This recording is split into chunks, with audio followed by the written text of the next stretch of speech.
Halo. Kami dari kelompok 7, perkenalkan nama saya Merlin Initaribu dengan NIM 2201140142. Saya Finansius Titen dengan NIM 2201140141. Saya Telalai dengan NIM 2201141010. Saya Retno Andrian Poko dengan NIM 2201140057. Video ini dibuat untuk memenuhi tugas ujian tengah semester mata kuliah keterampilan berbahasa Indonesia. Nah, pada video ini kami akan meresensi film yang berjudul Laskar Pelangi. Selamat menyaksikan. Saya akan menjelaskan tentang pameran dalam film Laskar Pelangi. Yang pertama, Sulfani sebagai Ikal, Ferdian sebagai Lintang versus Yamarno sebagai Mahar, Cutmini sebagai Ibu Muslimah, Ikra Nagara sebagai Pak Harfan, Toras Sudiro sebagai Pak Mahmud, Slamet Yorharjo sebagai Sulkarnain, Matias Mucus sebagai Pak Ikal, Rieke Dia Pitaloka sebagai Ibu Ikal, Lukman Sardi sebagai Ikal Dewasa, Aryo Bayu sebagai Lintang Dewasa, Teuku Riviana Wikana sebagai Pak Bakri, Alex Komang sebagai Bapak Lintang, Lintang Janjang Cinower sebagai istri Pak Harfan, Robi Tumeu sebagai Ayah Ailing, Yogi Nurhaga sebagai Kucai, Syukur Ramadan sebagai Syadan, Sunhendri sebagai Aikon, Febriasa sebagai Borek, Suyaryadi sebagai Trapani, Jeffrey Yunawar sebagai Harun, Dewi Rati Ayu sebagai Sarah, Marcel sebagai Flo, dan Levina sebagai Aileen. Sekian pameran dari film Laskar Pelangi. Halo, pada kesempatan kali ini saya akan menjelaskan sinopsis dari film yang berjudul Laskar Pelangi. Nah, film ini merupakan adaptasi dari novel karya Andrea Hirata yang berjudul Laskar Pelangi. Nah, ceritanya dimulai saat Ikal atau Lukman Sardi ini kembali ke kampung halamannya. Ia menceritakan cerita masa kecil saat pertama kalinya ia masuk sekolah SD Muhammadiyah. Nah, ketika itu ada masalah saat kelasnya yang akan dibuka oleh dua orang guru, yakni Ibu Muslimah dan juga Pak Harfan itu kekurangan orang yang harus memiliki 10 orang murid. Sedangkan saat itu jumlah murid hanya 9 orang. Lalu datanglah Harun sebagai murid ke-10 yang membuat kelas itu bisa berjalan dan menyelamatkan anak-anak lain yang ingin bersekolah. Nah, dari 10 orang murid ini terbentuklah Laskar Pelangi yang terdiri dari Ikal, Mahar, Lintang, Porek, Akyong, Syahdan, Kucai, Trapani, Sahara, dan juga Harun. Nah, tempat belajar anak Laskar Pelangi SD Muhammadiyah yang merupakan sekolah tertua di daerah Belitung terlihat begitu menyedihkan dan juga rapuh dibandingkan dengan sekolah-sekolah PN5 tempat anak-anak orang kaya bersekolah. Nah, ironis di mana mereka dengan kemiskinannya berada di tengah-tengah kekayaan PN5 yang mengeksploitasi tanah mereka. Nah, ujian dan kesulitan terus menghampiri SD Muhammadiyah. Dengan terseok-seok, sekolah ini dibangun dengan jiwa ikhlas yang dipelopori oleh 2 orang guru dan juga seorang kepala sekolah yang sudah tua. Nah, sekolah yang hampir dibubarkan karena kekurangan murid ini dihidupi berkat perhatian para donatur di komunitas marginal. Namun, sekolah ini masih tak layak.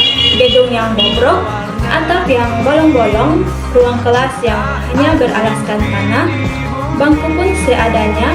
Apabila malam hari datang, sekolah ini dipakai untuk menyimpan ternak. Nah, mirisnya sekolah yang hanya mampu membayar gaji dengan sekian kilo beras ini membeli kapur tulis sekalipun terasa mahal. Nah, film yang disutradarai oleh Riri Ruiza ini menceritakan tentang anak-anak di salah satu pulau yang indah di Indonesia. Nah, cerita di mana mereka harus bekerja keras untuk bersekolah. Cerita tentang 10 anak Laskar Pelangi yang pantang menyerah dalam mencapai cita-cita mereka, serta diisi oleh keindahan persahabatan yang kuat. Sekian penjelasan mengenai sinopsis tentang film Laskar Pelangi. Oke, baik, di sini saya akan meresensi alur cerita dari film Laskar Pelangi. Jadi pada tahun 1999 di sebuah bis, Ical menceritakan kisah masa kecilnya pada tahun 1974, di mana kala itu dia tinggal di sebuah perkampungan yang bernama Belitung.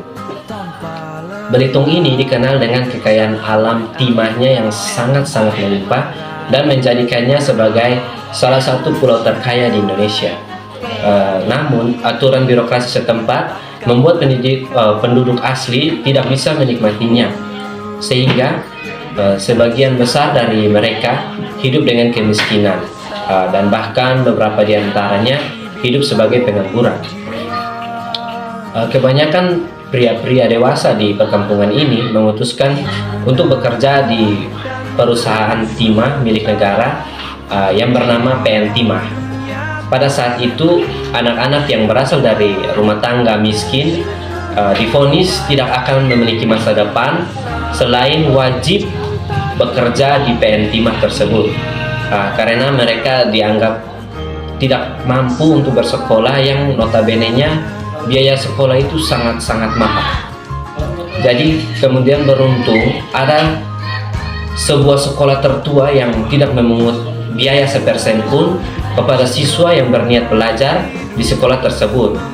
Dan sekolah itu adalah SD Muhammadiyah Gantong yang dipimpin oleh Pak Harfan dan dibantu dengan 2 orang guru yang bernama Bu Muslimah dan Pak Bakri.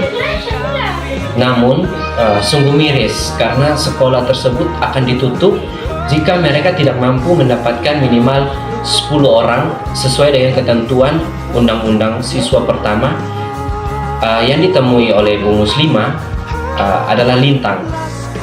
Jadi siswa pertama kepada sekolah tersebut adalah Lintang, seorang anak laki-laki yang tinggal di daerah pesisir yang letaknya jauh dari SD Muhammadiyah ini, di mana ayahnya adalah seorang nelayan. Tidak lama kemudian, siswa-siswi lain pun akhirnya berdatangan, didampingi oleh orang tua masing-masing. Di antaranya siswa-siswi tersebut ada Ikal, Mahar, Sahara, Akiong, Borek, Ucai, Syahdan, dan Trapani. Harapan untuk mengajar di hari pertama sekolah untuk Ibu Muslimah, saya akan harus dikubur dalam-dalam karena siswa mereka dikumpulkan tidak mencukupi jumlahnya, sehingga sekolah tersebut memutuskan untuk tidak menggelar kegiatan belajar mengajar lagi. Jadi kemudian pada saat semuanya sudah pasrah dan putus harapan, muncullah seorang anak keterbelakangan mental yang bernama Harun yang menjadi penyelamat bagi SD Muhammadiyah Gantong tersebut, sehingga SD tersebut bisa melakukan aktivitas kegiatan belajar mengajar. 5 tahun kemudian, para siswa kini telah duduk di bangku kelas 5 dan berhasil membentuk ikatan yang sangat kuat, kompak, dan telah saling mengenal satu sama lain. Nah, melalui sesi dan keislaman, Pak Harfan mengajarkan mereka berbagai pelajaran mengenal ketekunan dan sifat kerendahan hati, seperti yang dicontohkan oleh para nabi kita terdahulu. Suatu hari sekolah mereka kebanjiran, yang memaksa Ibu Muslimah memutuskan untuk mengajar para siswanya di luar sekolah. Sementara Pak Harfan dan Pak Bakri akan membersihkan kelas. Saat itulah mereka akhirnya menuju ke pantai bebatuan sambil melihat pelangi yang sangat indah terhampar di atas. Langit yang cerah, dan Ibu Muslimah pun menjuluki para siswa tersebut sebagai Laskar Pelangi. Sementara di sekolah, terlihat Pak Harfan yang sedang memperbaiki peralatan sekolah yang rusak, ditemani oleh seorang sahabatnya sekaligus menjadi donatur tetap di sekolah tersebut yang bernama Zulkarnain, seorang pegawai negeri yang terpandang punya nama namun tidak sombong. Pada saat itu Pak Zulkarnain meragukan masa depan sekolah SD Muhammadiyah gantung ini karena dia yakin setelah siswa Pak Harfan lulus, mereka tidak akan memiliki siswa penerus. Beruntungnya, Pak Harfan tidak berputus asa dan tetap bersikeras. SD Muhammadiyah akan tetap berjalan. Karena dia yakin sekolah tersebut adalah satu-satunya sekolah di Belitung yang tidak memprioritaskan nilai, tidak memungut biaya sepersen pun, namun telah menunjukkan tingkat keberhasilan yang lebih baik terhadap siswa-siswanya. Nah, keesokan harinya, Pak Mahmud, seorang guru matematika di SD PN 5, mengajar siswanya dengan menggunakan kalkulator. Sementara berbanding terbalik dengan di SD Muhammadiyah, Bu Muslimah hanya mengajarkan siswanya menggunakan bambu sederhana sebagai alat hitung, namun tidak mengurangi tekad lintang untuk menjadi seorang ahli matematika. Nah, terbukti dia mampu menjawab setiap pertanyaan Bu Muslimah dengan begitu cepat, sementara Pak Mahmud terlihat suka kepada Bu Muslimah ini dan sering meminta dan mempengaruhi Bu Muslimah untuk bergabung ke sekolah di SD PN 5 sambil meremehkan sekolah tempat Ibu Muslimah ini mengajar. Namun, Ibu Muslimah selalu menolak karena dia merasa ikhlas dan ingin menolong anak-anak miskin yang berhak untuk mendapatkan pendidikan dan pengajaran. Nah, walaupun gajinya kecil, dia masih bisa menutupi kebutuhan hidupnya sehari-hari melalui pekerjaan tambahannya sebagai penjahit.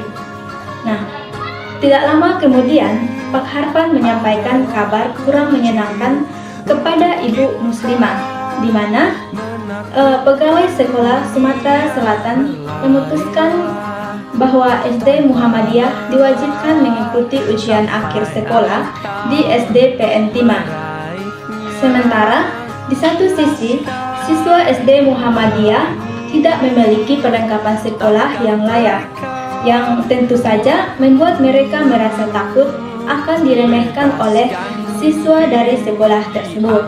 Namun, pada akhirnya, para Laskar Pelangi ini tetap menghadiri ujian di SD PN 5 dengan menggunakan pakaian yang seadanya dan menjadi bahan tertawaan para siswa di sana. Apalagi Harun yang memiliki keterbelakangan mental yang tidak mampu menjawab soal dan hanya bisa menggambar di kertas ujiannya. Liburan telah tiba dan para siswa SD mengisi waktu liburannya dengan bekerja paruh waktu untuk meringankan beban orang tua mereka.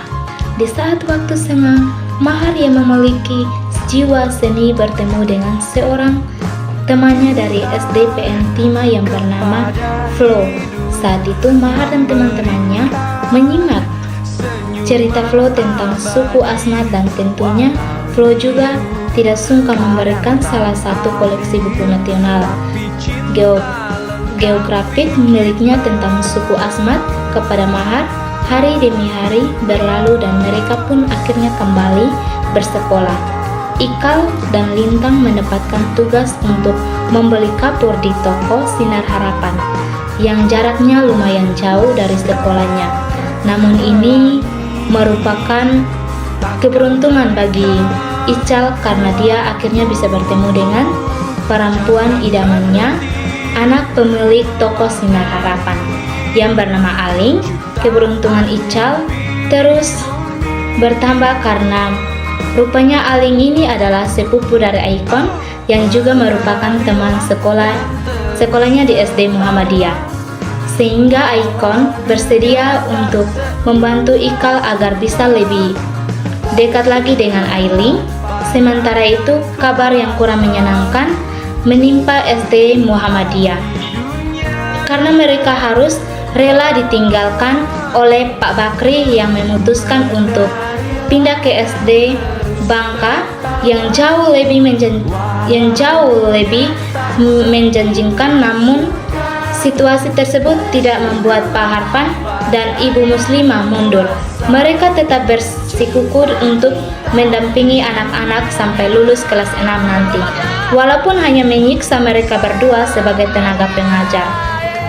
Jadi keesokan harinya, Pak Harfan dan Bu Muslimah memutuskan bahwa SD Muhammadiyah akan mengikuti karnaval di hari kemerdekaan untuk pertama kalinya. Namun mereka malah diliputi oleh rasa kecemasan dan kesedihan karena tidak memiliki kostum yang layak seperti sekolah-sekolah yang lainnya, yang sekolah-sekolah lebih bagus dari mereka. Jadi pada saat itu Mahar yang piawai dalam bidang seni ditugaskan oleh Ibu Muslimah untuk menyusun ide lomba karnaval, dan akhirnya di perjalanan dia mendapatkan ide dengan mengusulkan tarian ala Asmat sebagai tarian mereka di karnaval, karena tarian tersebut tidak membutuhkan kostum yang memakan biaya yang terlalu mahal.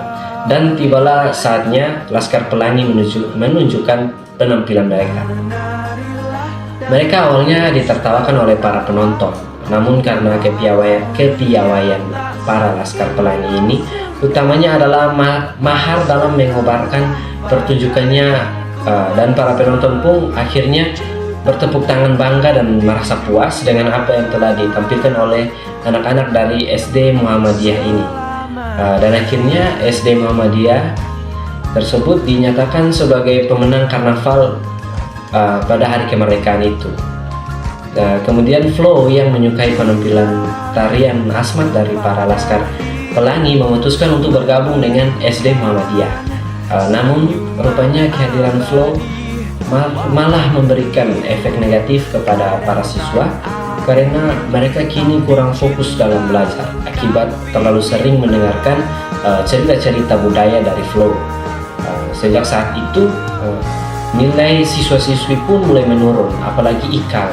Di saat yang bersamaan juga dilanda kesedihan karena Alim Purjahanatinya memutuskan untuk pindah ke Jakarta dan memberikan Ikal sebuah kenang-kenangan, yaitu kaleng yang bergambarkan menara Eiffel di Paris, yang kemudian menjadi sebuah harapan bagi Ikal agar suatu saat nanti ia menginjakan kakinya di kota Paris, Prancis tersebut.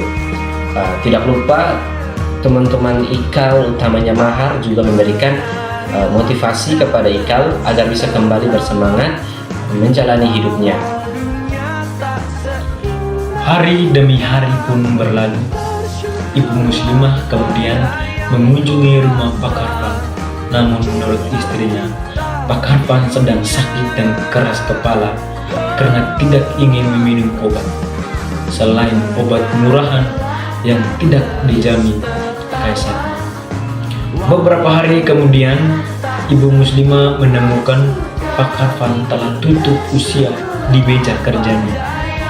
Meninggalnya Pak Harfan ini membuat Ibu Muslimah diliputi rasa duka yang sangat mendalam, karena hanya Pak Harfan lah yang selama ini menemaninya di sekolah dan memberikannya motivasi. Sejak saat itu, Ibu Muslimah dilandai kesedihan mendalam dan memutuskan untuk tidak mengajar selama beberapa hari tanpa pemberitahuan apapun kepada para siswanya. Masih begitu, para siswa memutuskan untuk tetap pergi ke sekolah meskipun tidak ada guru yang mendampingi mereka. Sementara itu, Pak Zulkarnain memutuskan mengunjungi Muslimah dan memberikannya nasihat serta motivasi mengenai cita-cita dan harapan Pak Harhan ingin agar SD Muhammadiyah terus bertahan. Nah, di tempat lain setelah beberapa hari terlihat hanya Lintang dan Ikal yang hadir di sekolah. Mereka kemudian memiliki ide untuk mendatangi satu persatu teman-teman mereka untuk mengajak mereka belajar di sekolah. Meskipun mereka harus belajar sendiri dan menjadikan Lintang yang juga merupakan ketua kelas sebagai guru sementara.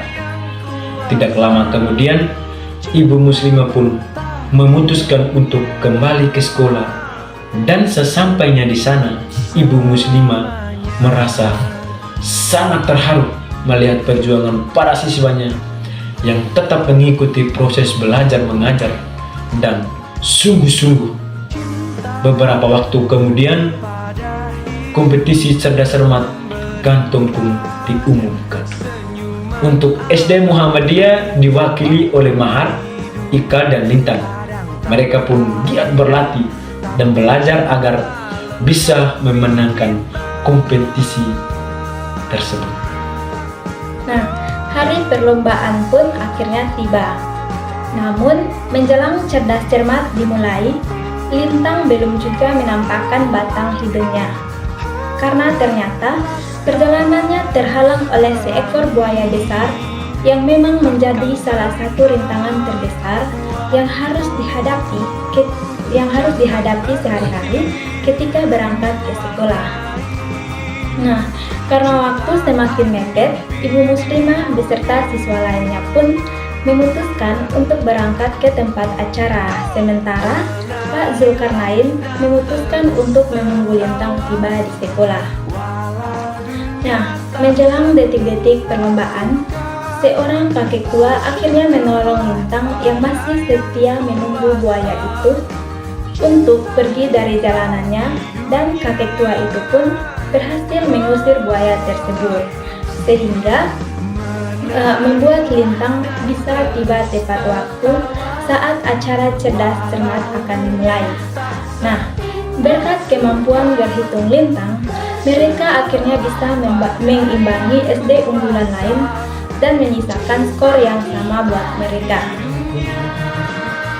Nah, sementara saat itu hanya menyisakan satu buah pertanyaan rebutan, yaitu soal matematika.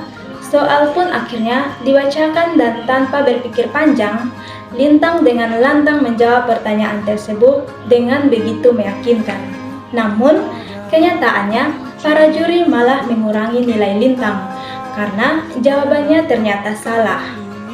Tiba-tiba Pak Mahmud mengajukan protes karena dia merasa bahwa jawaban Lintang benar dan sama seperti dengan perhitungannya. Namun, pada saat itu para juri malah marah-marah dan meyakini Lintang telah berbuat curang karena mereka bahkan tidak pernah melihat Lintang berpikir untuk menjawab setiap pertanyaan yang dilontarkan. Nah, melihat hal tersebut, Lintang kemudian memutuskan untuk menuliskan langkah-langkah penyelesaian soalnya di papan tulis, yang akhirnya membuat para juri ini terkagum dan mengakui kesalahan mereka. Nah, SD Muhammadiyah pun akhirnya menjadi juara di kompetisi cerdas cermat tersebut. Namun, kegembiraan Lintang tidak berlangsung lama karena ayahnya yang pergi melaut untuk mencari ikan belum pulang selama berhari-hari. Hal tersebut membuat Lintang harus menjaga kedua adiknya dan memutuskan untuk tidak pergi ke sekolah. Sementara di sekolah, ibu muslimah dan para siswa lain bersedih karena Lintang tidak pernah datang untuk belajar bersama dengan mereka. Hari demi hari berlalu dan Lintang pun meyakini bahwa ayahnya telah meninggal di laut dan mengirimkan sebuah pesan singkat kepada Bu Muslimah bahwa mulai saat itu juga dirinya memutuskan untuk berhenti bersekolah karena dia harus bekerja untuk menghidupi kedua adiknya yang masih kecil. Oleh karena itu, dia berniat untuk datang ke sekolah Muhammadiyah tersebut untuk mengucapkan perpisahan yang terakhir kalinya kepada Bu Muslimah dan teman-teman Laskar Pelanginya. Kembali ke tahun 1999, di mana Belitung yang sangat bergantung pada industri timah, mereka rupanya sangat berpengaruh terhadap krisis timah yang terjadi pada tahun 1980 dan mengakibatkan PM Timah kemudian bangkrut. Ikal yang kini telah dewasa berada berada di sebuah bus dan akhirnya tiba di Belitung. Saat berada di depan sebuah kedai di Belitung, tanpa sengaja dia bertemu dengan seorang yang dikenalnya yang ternyata dia adalah sahabat masa kecilnya, yaitu Lintang yang kini sudah memiliki istri dan anak yang cerdas. Tidak lupa Ikal juga mengungkapkan bahwa tujuannya pulang ke Belitung adalah untuk berterima kasih kepada para sahabat Laskar Pelanginya, terutama kepada Lintang karena berkat mereka dia berhasil menerima beasiswa untuk kuliah di Sorbonne, Paris, Prancis, kota impian mereka di masa kecil. Dan hal tersebut terinspirasi dari kotak kaleng yang diberikan oleh mantan pujaan hatinya Aling yang sampai saat ini masih dia simpan. Terungkap pula bahwa ternyata sahabat Mahar kini berhasil menjadi seorang novelis. Kemudian setibanya di Sorbonne, Prancis, Ikal mengirimkan surat kepada Lintang dengan ilustrasi menara Eiffel dan Lintang pun menyampaikan kepada putrinya untuk mengejar pelanginya sampai ke ujung dunia dan memotivasi mereka agar bisa berhasil. Sama seperti Ikal, diperlihatkan pula piagam juara 1 cerdas cermat miliknya yang diperolehnya bersama Ikal dan Mahar di masa kecil. Film ini pun akhirnya ditutup dengan sebuah kutipan dari Undang-Undang Dasar Negara Republik Indonesia tahun 1945 yang berbunyi setiap warga negara berhak mendapatkan pendidikan yang layak. Film ini diproduksi pada tahun 2008 yang diangkat dari novel karya Andrea Hirata yang pertama kali terbit pada tahun 2005. Andrea Hirata sendiri merupakan salah satu sastra Indonesia yang cukup terkenal, sementara sang sutradara Riri Rija merupakan sutradara yang karya-karyanya tidak perlu lagi diragukan dan memang selalu menyita perhatian karena keberhasilan memproduksi film-film yang bagus. Salah satunya yang mungkin suatu saat kita bahas juga adalah Soe-Hok Gie. Dalam film Ical ditempatkan sebagai sudut pandang pertama yang menceritakan mengenai teman-temannya ketika dia bersekolah. Kesembilan temannya itu adalah Lintang, Mahar, Sarah, Aikon, Syadan, Kucai, Proyek, Rapani, dan Harun. Film ini menyoroti dunia pendidikan kita yang tidak merata, bahkan masih terjadi hingga saat ini di daerah pelosok-pelosok yang ada di Indonesia. Contohnya paling nyata saja adalah dalam hal distribusi bacaan yang tidak semuanya bisa seberuntung siswa-siswa yang ada di kota-kota besar yang mampu mendapatkan bacaan-bacaan yang bagus. Film ini bahkan berhasil menduduki posisi keempat sebagai film terlaris di Indonesia. Dalam keterbatasan hidup, miskin anak-anak Laskar Pelangi mengajarkan kita agar tetap optimis, usaha, pantang menyerah, dan terus belajar sampai kapanpun.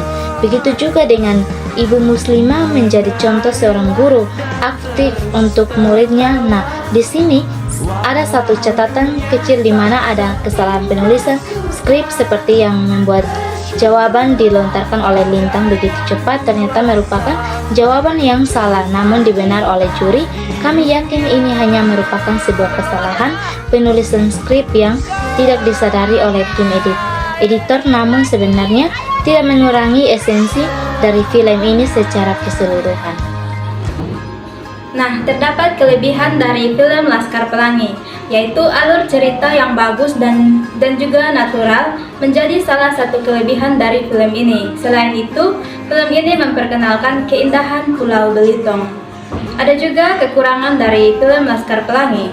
Nah, untuk kekurangan pada film ini bisa disebut tidak ada. Hanya saja terdapat penggalan cerita atau adegan yang tidak ditampilkan dari novel aslinya. Dari novel yang dibuat oleh Andrea Hirata ini, kami dapat mengambil beberapa pelajaran hidup yang penting.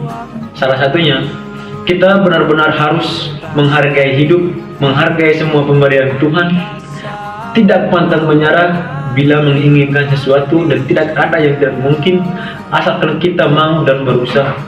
Dan satu lagi, pintar tidak menjamin kita untuk selalu sukses. Seperti cerita para tokoh Lintang Dia anak yang pintar, namun dia akhir cerita dia menjadi seorang sopir truk. Di sini kami dapat mengambil kesimpulan bahwa semua kehidupan manusia sudah ada yang mengaturnya, yaitu Tuhan. Semua yang kita kerjakan tidak lepas dari campur tangan Tuhan. Sekian resensi film Laskar Pelangi dari kelompok kami. Semoga bermanfaat. Dadah!